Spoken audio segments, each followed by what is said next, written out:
Okay, I'd like to call the order the regular meeting of the Township of Lopatcong for August 5th, 2026.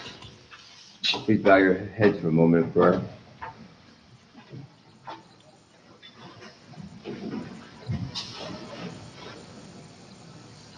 Pledge allegiance. Pledge allegiance to the flag of the United States of America and to the republic for which it stands, one nation, under God, indivisible, with liberty and justice for all. Adequate notice of this meeting has been provided, indicating the time and place of the meeting in accordance with Chapter 72 of the Public Laws of 2025 by advertising a notice on the Township website, by posting a copy on the bulletin board in the municipal building, and is accessible by direct hyperlink placed on the New Jersey Secretary of State portal. Roll call, please, Beth. Yes, Councilman Belcaro. Here. Councilman Marinelli. Here. Councilman McQuaid. Here. Council President Polito. Here. Mayor Wright. Here. Wade, would you summarize the executive session, please? Township Council met in executive session where it discussed the following privileged matters: attorney-client privilege, the Lopatcong Park project, contractual LAA contract update, personnel lead paint inspector, contractual green light networks, and attorney-client privilege sewer rate study. Minutes from the executive session will be released at such time as the council deems no public harm will come from it and no official action was taken. Great, thank you. All right, first thing we have is a presentation from Green Light Networks. What is yours? Good evening. I'm Martin Rothfelder from the firm North McLaughlin in Bridgewater, New Jersey. I'm here tonight on behalf of Green Light Networks regarding its request of March 31 this year for consent to install fiber optic cable in related facilities on existing utility poles and in conduits located in the public right-of-way. With me tonight from Green Light Networks is Christina Groff. At this point, I'd like to turn it over to her because she has a really more interesting stuff. Thank you. Thanks. Good evening, everyone. I do have copies, printed copies of our presentation this evening for everyone. Thank you. As Marty said, we appreciate the opportunity to connect with you all tonight and share a little bit of Green Light Networks. Actually, Marty, may I have you advance some slides as we go through?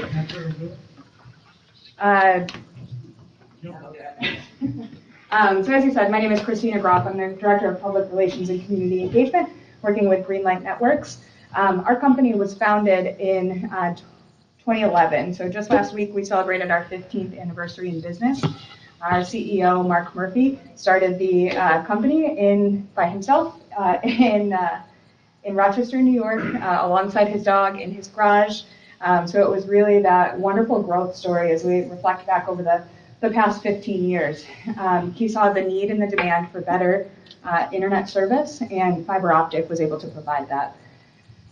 Today, we focus on serving residential homes, small to medium businesses, multi-dwelling units, HOA environments, and we are rapidly expanding across the Northeast. So we still have a presence across the state of New York through strategic acquisitions and disciplined acquisitions. Recently, we had acquired and continue to expand on our own across the state of Pennsylvania.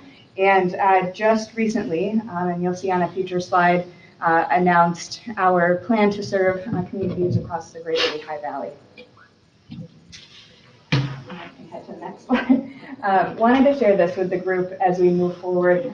This is something our teams and really across the company, we're very proud of this component and something our teams work hard every day, day in and day out to maintain.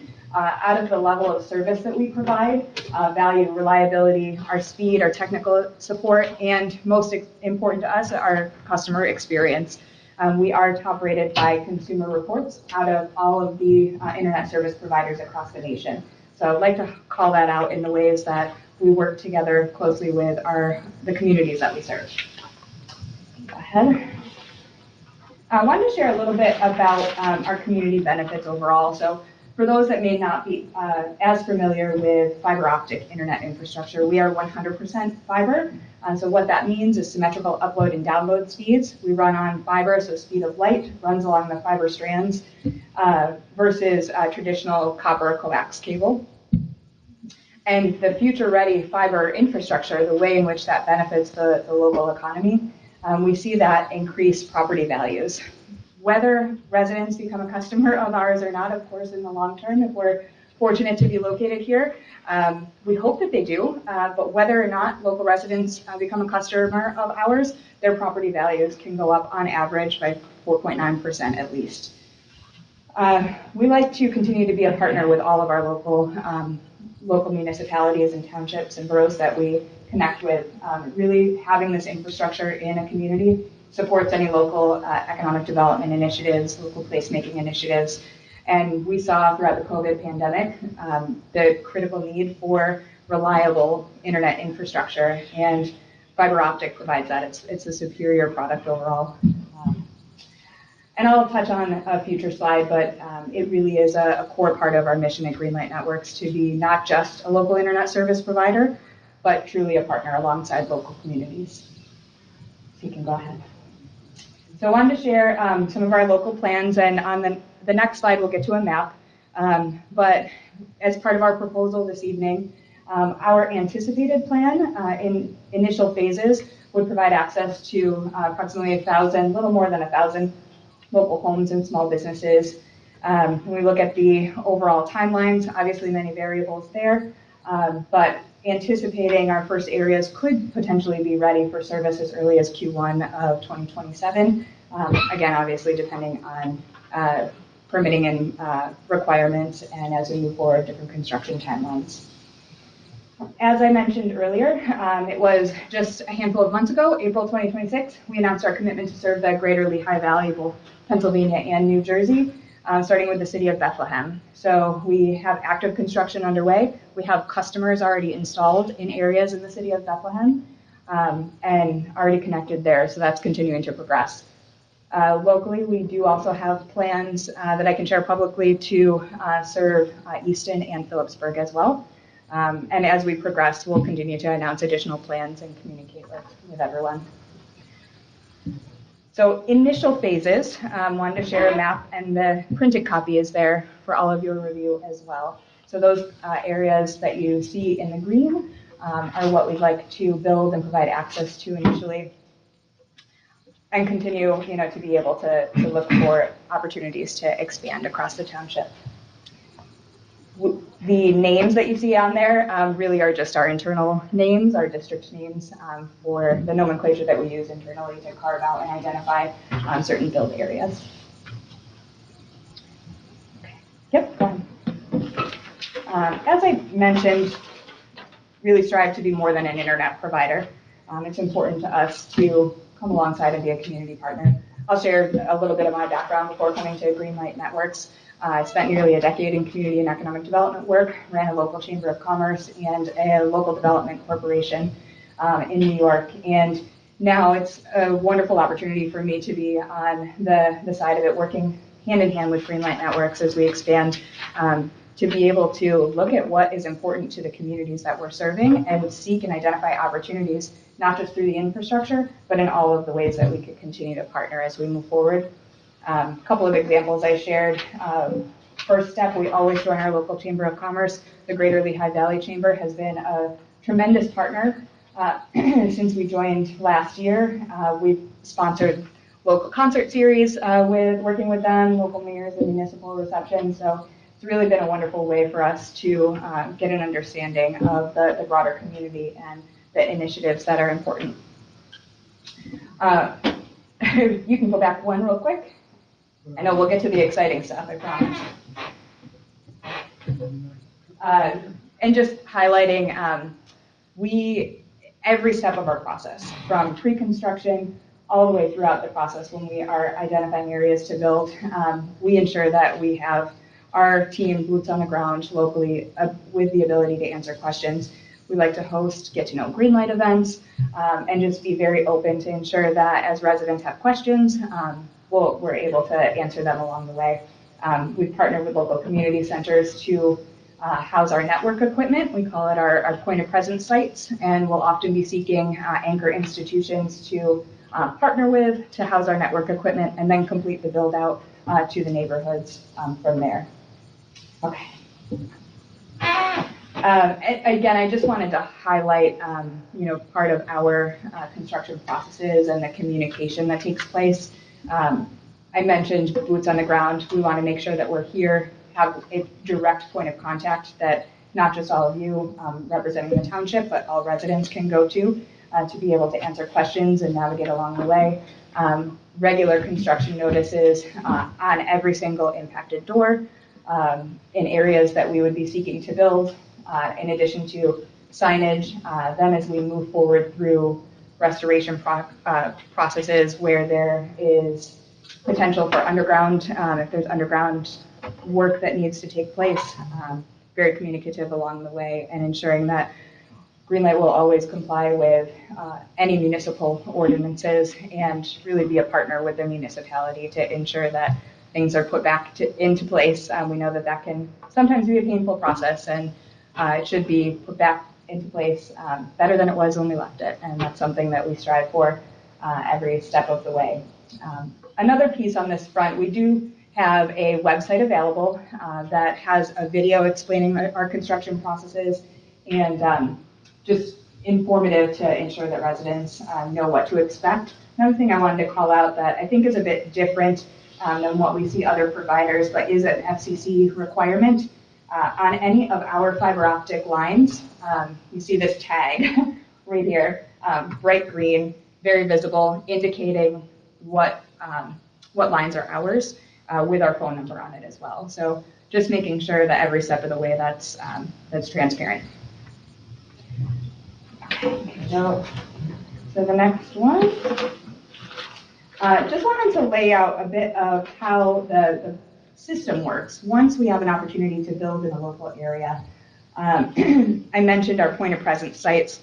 We are always looking for additional areas to locate our network equipment and often seek to work collaboratively with the local municipality to identify those anchor institutions. Our initial build phases, we're planning to we'll be able to run that off of the point of presence site that's been identified and confirmed in Phillipsburg.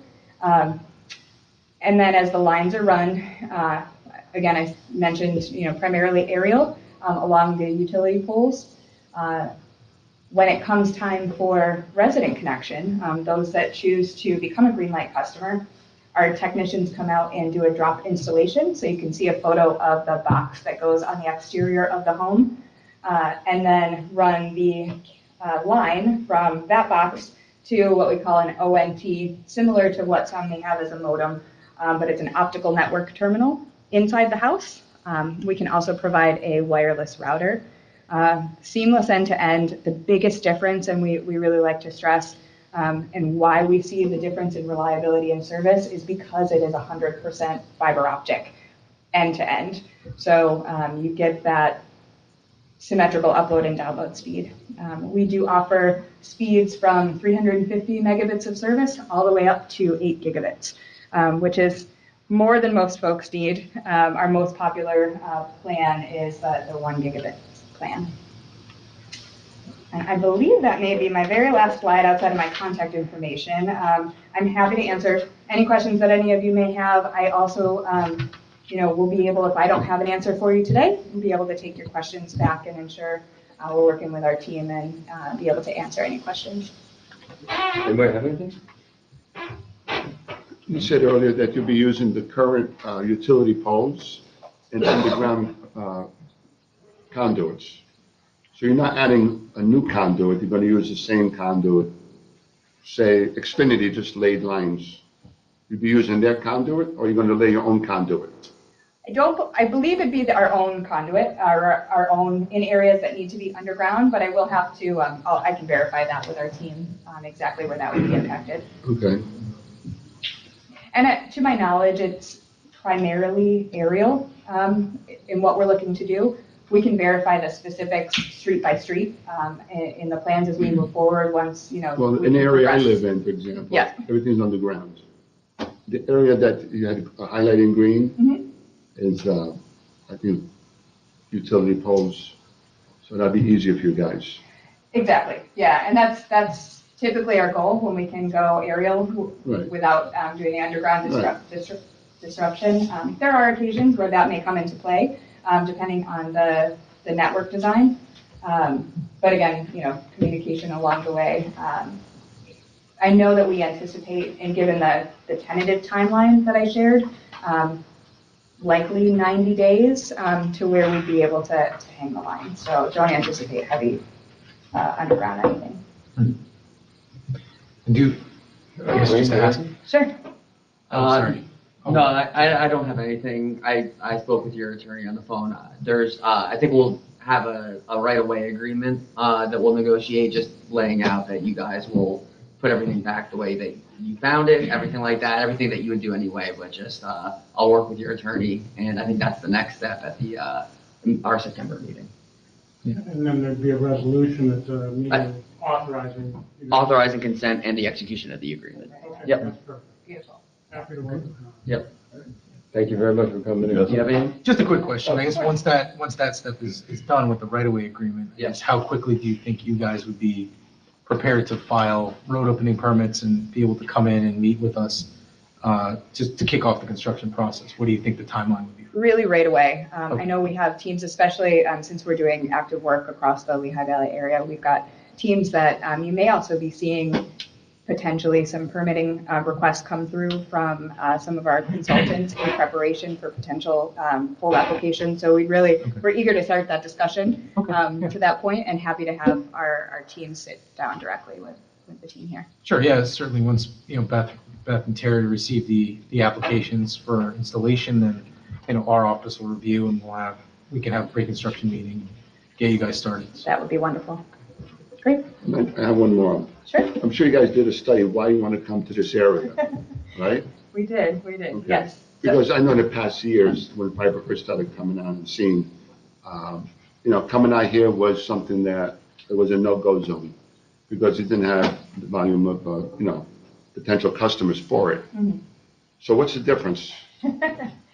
Yeah, that's a great question. I mean, we see the continued demand and the growth there. You see a lot of local fiber providers beginning to expand here across the greater Lehigh Valley. It was important for us here because we saw the lack of options for folks, and know that by providing additional, especially fiber optic options for local residents, it's going to ensure that the other providers in the area, it levels the playing field a bit. Everybody does better by their customers. But we saw a clear demand for fiber optics specifically here locally. Because it is an investment on your part. Sure is. Yeah, Okay. yeah. But we're excited to do it. And, I think, as you can see from some of the work that we've laid out, it's continually important for us that we're not just here to be a provider, an internet provider. We want to engage in discussions around continuing to help the growth and the local economy continue to thrive So in many ways. is Lopatcong your first stop in Warren County? We've been having several different conversations, so simultaneously, Easton, Phillipsburg specifically. Okay. Thank you. We do have plans, I'll share. So we haven't publicly announced Okay. our entry into the market to serve New Jersey, but we do have plans, obviously across the greater Lehigh Valley and then southern New Jersey as well. So a lot of conversations happening across the state. Someone's done telecom work in the state for the last 30 years. 20 years ago, people didn't want to go into areas where someone else was serving. And the costs or the revenues are both, so that there's not a business model that supports it. That's why they're here and others Exactly right. as well. Not just because you're their favorite ones. Thank you. Great. Thank you for stopping in. I appreciate it. Thank you. I'm sure we'll be in touch. All right, old business. Oh, first, then we'll move on. Public comment on agenda items only. Bruce? Thank you, sir. Robert Bruce, 11 Harwich Road. Well, business item number 3, resolution to designate redeveloper for the pool effectively. Are you guys designating a redeveloper tonight? Yeah, just to lay out what's going on with that. So I'm sure you've been in every meeting. We've had a bunch of bids come in for the pool throughout the months going back to the end of last year. They've all been way over budget and way more than the township's been expecting to spend on the project. We've been approached by a redeveloper that indicates they can do it for cheaper. So part of that process for them to give us their estimates, give us the estimates are by designating them a redeveloper so that they can come in and actually give us the proposal. So nothing's being set in stone right now. This is just allowing us to have that conversation. Okay, so you're not designating somebody tonight, but somebody had approached you and you, okay. We are designating someone, and they Oh. require that to work with the Okay. financing. Okay, so to you've get got some, numbers, so you are allow that conversation to happen. Nothing binding, though. Not yet. well, no, I understand. I understand that as part of that, we're going to be, the town is going to be entering into a redevelopment agreement, an RDA, with that developer, which is a negotiation. There's no redevelopment agreement. There will be as part of that, I Yeah, understand. if after the conversation that we Yes, have. Yes. yeah, if you proceed, you will negotiate with that developer in a redevelopment agreement. So from our planning board meeting, where they announced that they were compliant with the master plan, our town engineer, Adam, seemed to have used a New Jersey State Police barracks in Hunterdon as an example of this, which I believe is understood to be a public leaseback means of building. From what I've learned about this means, it seems really dangerous to the town, potentially, and the future of the pool, if we don't ensure that the RDA that we signed with the developer has protections for the town built in. So I wanted to know what professional help that has experience with this financing method is the township going to line up to protect us by ensuring that the contract has the necessary protections so that it doesn't come back and bite us in the ASS. Yeah, I mean, we do redevelopment work in a bunch of our municipalities. We've had that. Public experience. lease, private? Yes, we've done leasebacks before. You as a law firm? Yeah. Okay, so you're representing that you have the necessary experience to do that? We do. Okay, and nothing I've said surprises you, and you know you have to get all of that built in? Yeah. Thank you. If I don't mind, will we probably see the RDA when it's negotiated, or is that not going to be available? It'll be a deliberative document while it's being negotiated, going back and forth, but Well, once when the council goes to execute it, it'll be a public document. Thank you. Anyone else? All right, moving on. Old business. Approve executive and regular session minutes for July 1st, 2026. Have a motion and a second, please. Motion.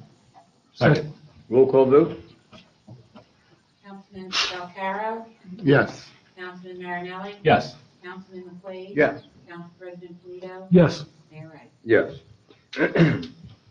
Ordinance number 26-09. Second reading and public hearing to adopt the redevelopment plan for the property referred to as the Lopatcong Park redevelopment area, commonly known as Block 2, lots 30.07, 30.08, and 30.09 on the tax map of the Township of Lopatcong. Can I have a motion second to hold a public hearing, please? Motion. I'll second that. All in favor? Aye. Comment from the public on that?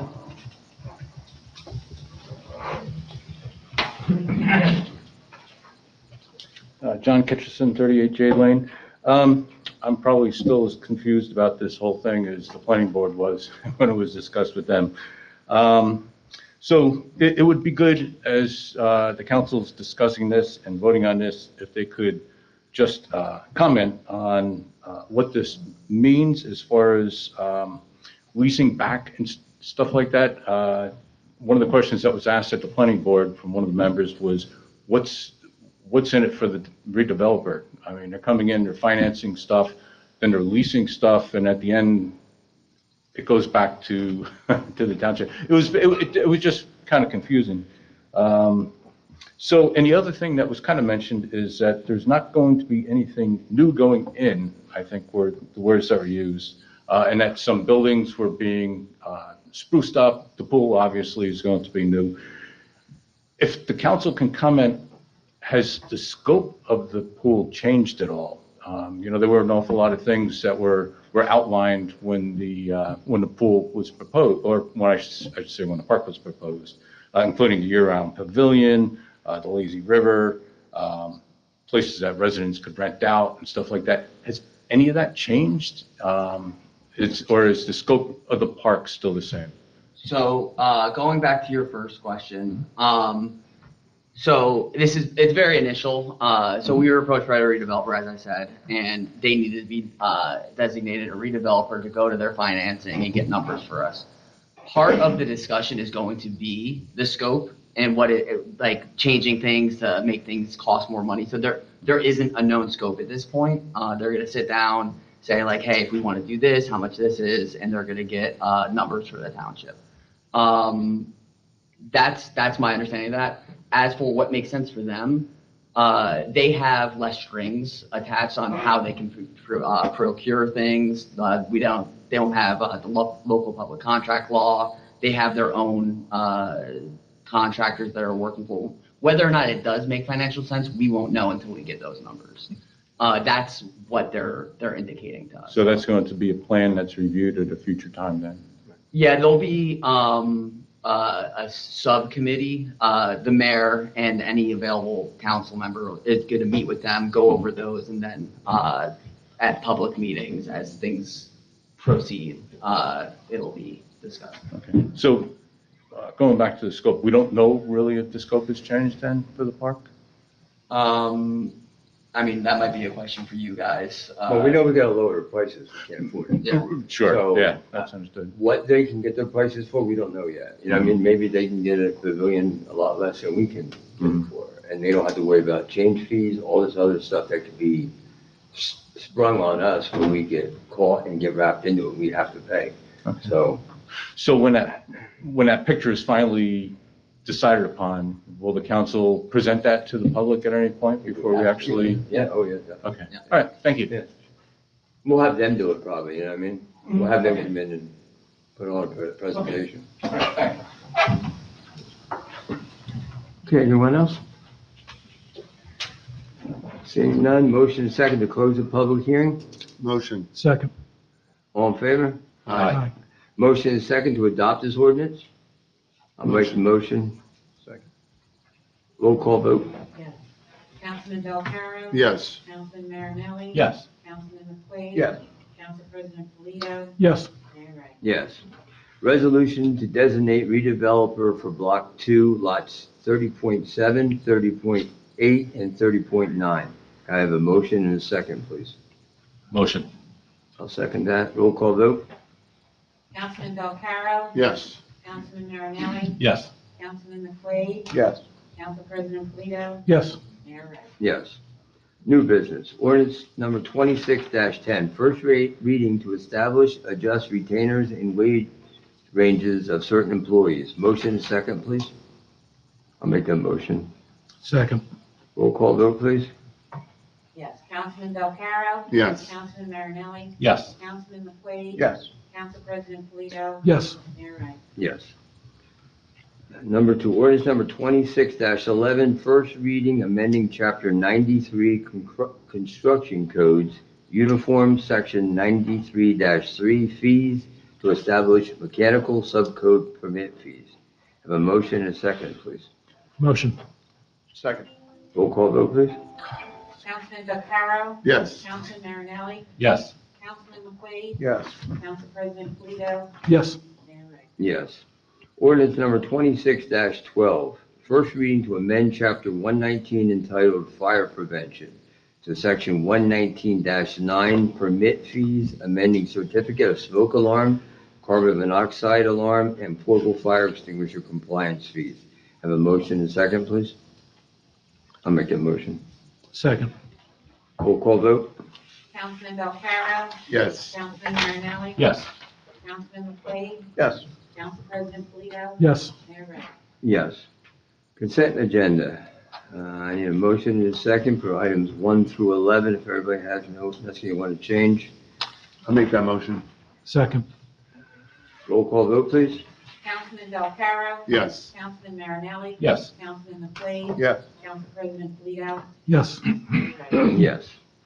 A few announcements. Council meeting is rescheduled from Wednesday, September 2nd, 2026 to Tuesday, September 1st, 2026. Community Day scheduled for August 29th, 2026, and rain date is September 12th, 2026 at the Lopatcong Park from 2 p.m. to dusk. We have a shred event scheduled for September 12th, 2026 at the pool parking lot from 9 a.m. till 12 p.m. The community yard sale is scheduled for September 19th, 2026 from 9 a.m. to 3 p.m. And our fall cleanup is scheduled October 3rd, 2026 at the pool parking lot and the Strikers Road Firehouse, number 2, from 7 a.m. to noon. So you can also check the website for more details on that. Council reports. Rich? Mayor, I don't have any reports for you. No. Lou? Yeah, just, the sewer rate is gonna be going into effect starting January 1st. So I expect 20% increase. Anything else? That's it. That's it. Scott? Nothing, Mayor. Jim? I'd like to thank the police department for a great job on National Night Out last night.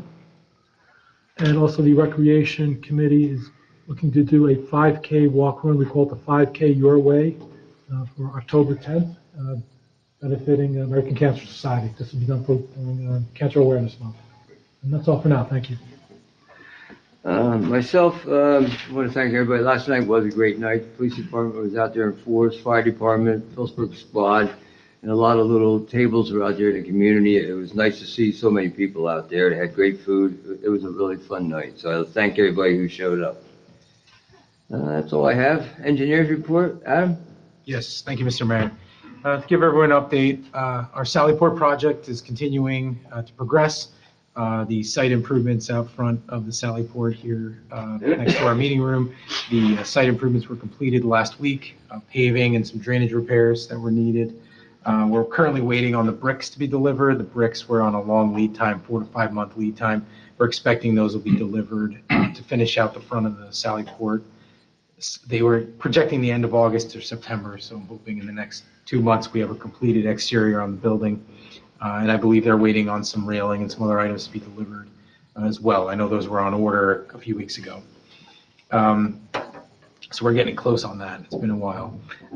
Next, the Stonehenge Drive improvements, that was finished the paving was finished in the springtime, but we are now filing the grant reimbursement request with the NJDOT so we can get the township's grant funds from the state for that project. Our next road improvement project is Strikers Road Phase 1, as I mentioned previously. It's the northern sort of limits of Strikers Road. We've completed the design. We filed those documents with the NJDOT in the last week or so. Once we receive DOT approval, we'll be going out in a position to bid the project with the hope that we can do that construction in the fall, as long as the DOT gets us back an approval to go out to bid. So we're really just waiting on the DOT now for that project. That'll move along. Our next road project that we have on our radar that we're working on is the Reservoir Road resurfacing and drainage repairs. We worked to scope the repairs last month, and I'm in the process of preparing the survey and design proposal for that work. So we'll have that for the council's approval at the September meeting. So then once we have that, we can start the design effort on that work to get Reservoir Road repaired. Another long-running project, which has a lot of DEP approval and involvement, is the Fox Farm Road storm damage repairs. We've completed our environmental investigations and survey work, and currently we're designing and preparing the permit plan so we can go to DEP and get permits for that work along the creek there and along Fox Farm Road. And then finally, the Pudding Stone Way and Briar Place, that'll be our next DOT-funded project. We filed the grant application, and we're currently just waiting on the award notification. Typically, those come out in early November, we usually find out how much money that we might be allocated from the state's funds for roadway improvements. So that's all I have right now. Thank you very much. All right, police report, chief?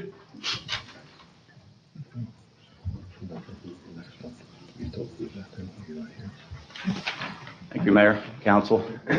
I'd like to just continue my thank you for a wonderful night out last night. National Night Out went fantastic, good, beautiful weather.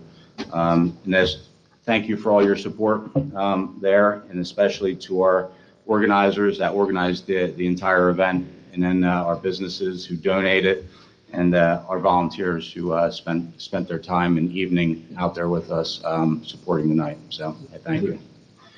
And then our traffic report for the month of July, we had a total of 265 motor vehicle stops, with 46% of those being stopped issued traffic citations. And then of those issued traffic citations, 29% of those were commercial motor vehicles. That's my report, Mr. Mayor. Thank you very much. Thank you. Thank you. Thank you. DPW, Brian?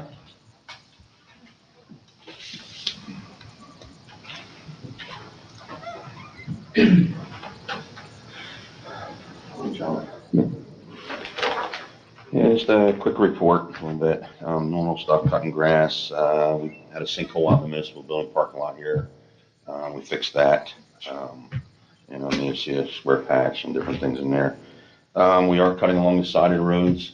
All right, just let the township residents know, they'll see us out there. Be careful. All right, the mower does throw things. All right, so that is happening. We lined the practice football fields. We did not have Zach this year, so we're learning again. All right, we're doing okay. All right, so it's just learning great for us. We did do all the electrical, made everything, like Jason was saying, for National Night Out. And we got it prepped for you and did everything before, you know, everybody came in, and then we helped them where they needed it. Just be careful. We're having a bunch of deer that are running around now, and people are hitting them. All right, which he's aware of, but we have to get, you know, pay to have them picked up. So just be careful as a residents. We will be going out.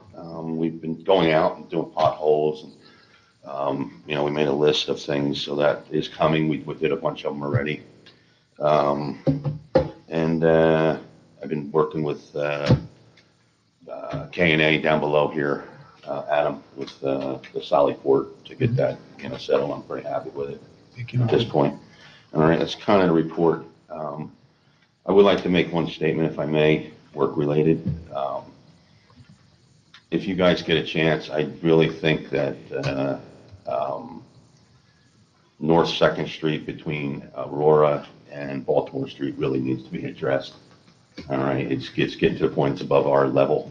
It needs to be milled and done some things a short period of, or short spot, but it should be on that list somewhere. All right. So to get paved, it needs to be milled and paved. It was the only spot. the whole street? You might remember it, when Doug Steinhardt did everything except for that little section. All right, so that's never been paved for 40 years probably. All right, and it's ready. All right. That's a list. It's on the list. We'll put it on the list. Put it on the list, yeah, please. Thanks, Brian. Put it on the wish list. Fire chief's report. Chief, Jimmy? Thank you, Council. So report for July 2026, we answered 23 calls for service, bringing our year total to 151 calls for service. Not too much else going on, just we attended and helped out at a National Night Out, a couple other community events. We did finalize and submit 2 large grant applications, so hopefully we will hear back from them if we will receive them or not sometime in late September. They're hoping to announce the AFG grant recipients, but those grants were submitted to hopefully assist us in replacing the air packs or SCBAs that are much needed time for replacement. And then we're in a grant, a mutual grant with Alpha Pohakon Harmony, Phillipsburg, Stewartsville, and ourselves for portable radios to bring us up when the county updates their radio system, which they are in the process of doing. We, as the departments, are going to be responsible for replacing the radios on our own. Right, as of right now, the county will not provide any funding for that, so we are being put on our own to replace all of our portable and mobile radios in all the trucks. So, How many radios do you have? 32 portables and 13 mobile radios. How about pagers? Any new pagers? Pagers will still work Okay. with that. It's just the radios themselves. Right now, we operate on VHF frequency. The county switching to P25 digital. The PDs are going to be transitioning first, and then eventually rolling over to fire and EMS side. So the grant we have in with the 5 other departments is just for portable radios.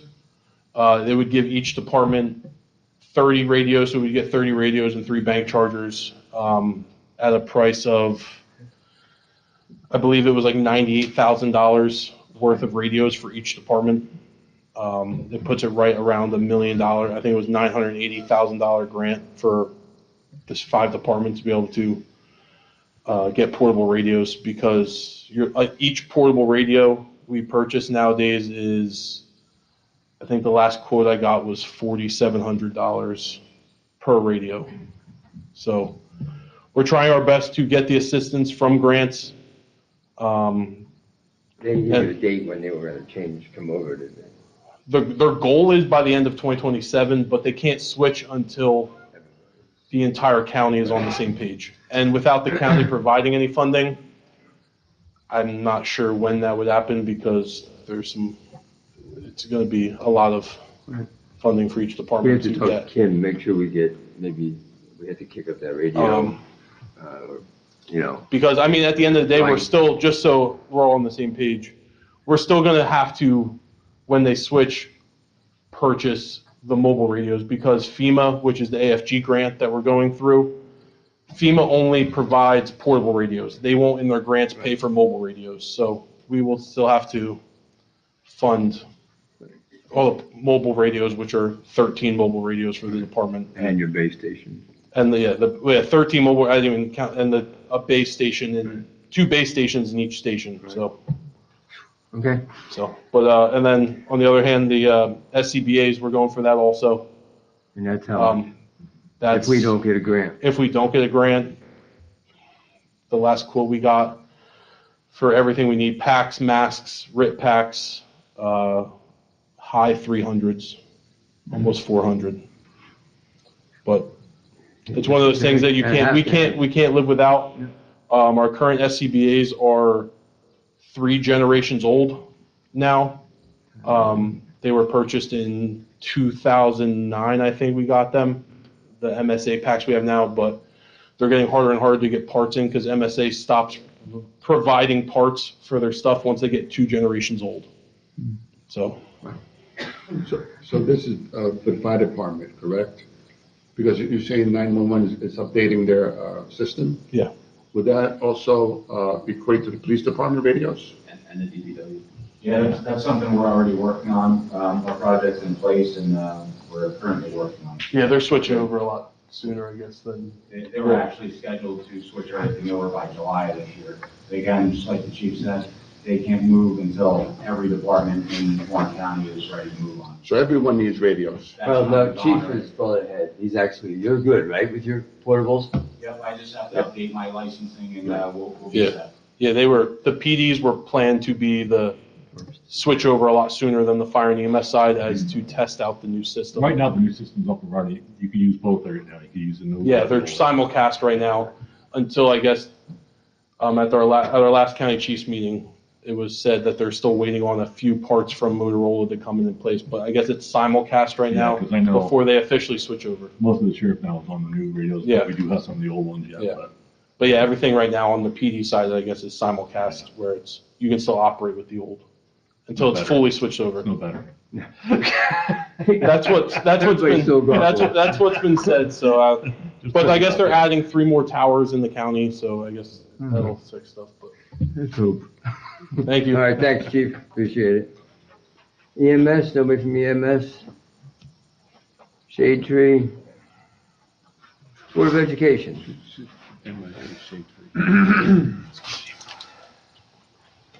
Good evening, Mayor and Council. Thank you so much.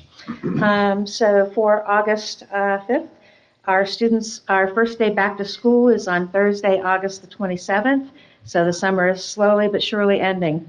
Our teachers are returning on Monday the 24th for 3 days of preparation and personal development. As I said last month, our administrative staff and our other 12-month employees have been busy preparing for the new school year. And even though our Board of Education did not have an official meeting scheduled for July, we did hold a special meeting on Wednesday, July the 29th, to finalize some important items. As our board returned to a committee system rather than the board of a whole that we had trialed, our committees have started meeting this week and next in preparation for our August business meeting, which will be the 20th of this month. The district's extended school year program, which ran through the month of July, saw our students growing tomatoes, basil, and flowers in addition to working on their academic goals.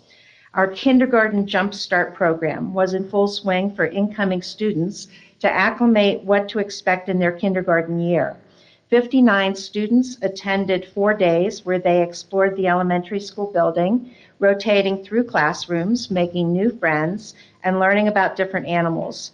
The teachers were also able to conduct baseline assessments, knowledge about numbers, colors, letters, speaking skills that help to tailor instruction for the upcoming school year.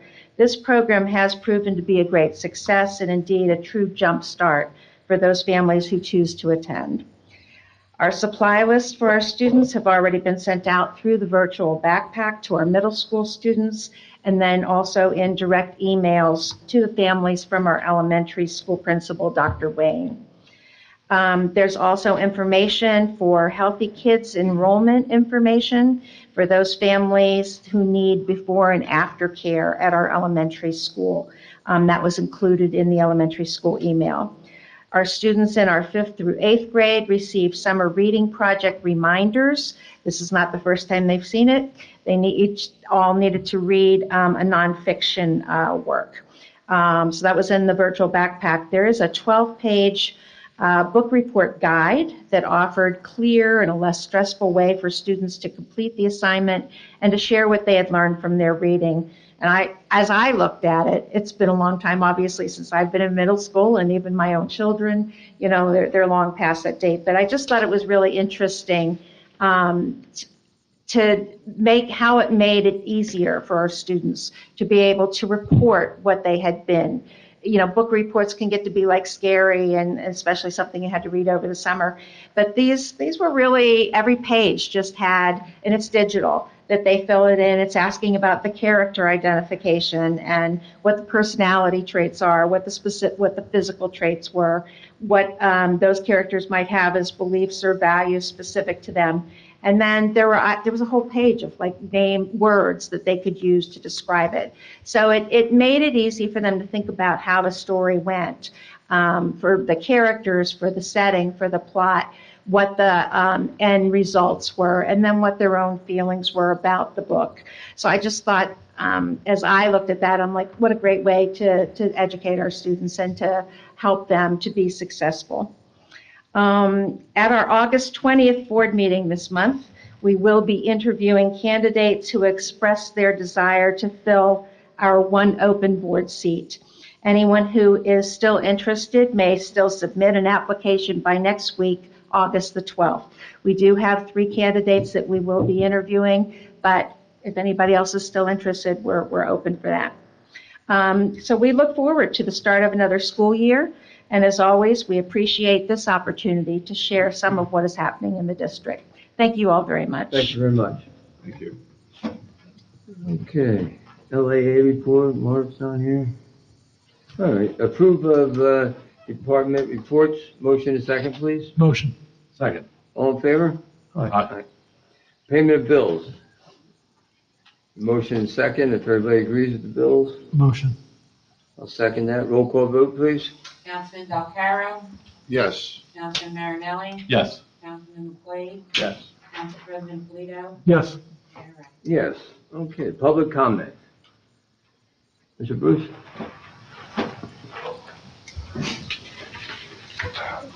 Bob Bruce, Harwich Road.